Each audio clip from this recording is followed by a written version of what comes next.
Don't turn back.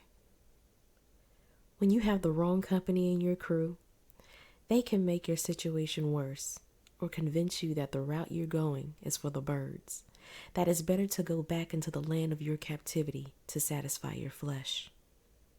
In Numbers chapter 11, the children of Israel thought, at least when they were enslaved, they had eaten a variety of food. Enslavement and food variety was better than freedom and manna.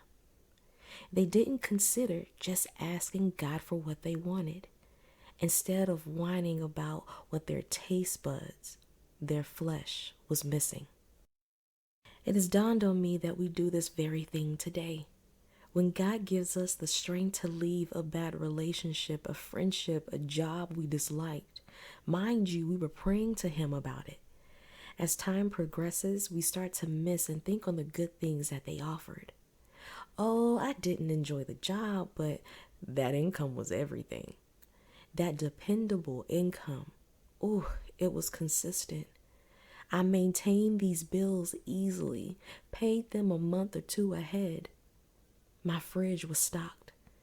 Even if I ran out of money, all I had to do was wait 2 more days, and lo and behold, I'd have more money to last another 2 weeks. Man, it's better for me to just turn and go back to doing the same thing I did that killed my spirit.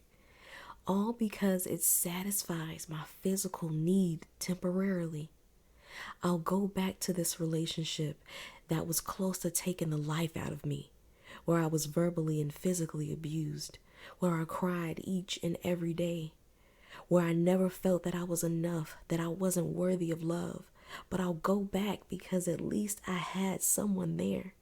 I didn't feel lonely 24/7 and had some form of companionship.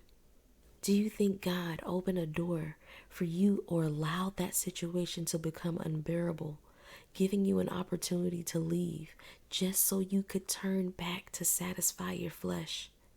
If He gave you an opportunity and the faith to leave, why can't you believe that He'll fully satisfy you and sustain you?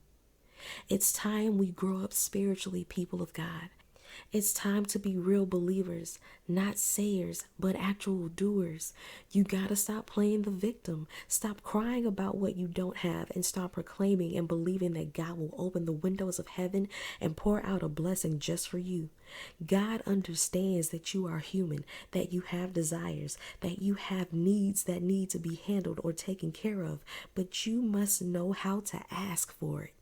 When we go back to our Egypts because we don't actually believe God to satisfy our needs, we are despising God as the children of Israel did. Do you know what despise means? To regard as negligible, worthless, distasteful, to look down on with disrespect or aversion. The synonyms for it are detest, loathe, abhor. We are saying that trusting in God is worthless, that He is negligible. He doesn't know what He's doing. His word is not true and He is not faithful. Ooh, now ain't that a bitter pill to swallow? The same God you get up singing about, singing how faithful He is, how He's a deliverer, protector, how He sustains those who calls upon His name, you actually despise because your heart hasn't been safely trusting in Him. Your heart has been trusting in self and satisfying your own needs, so you'll do anything to fix it, even if that includes turning your back on God.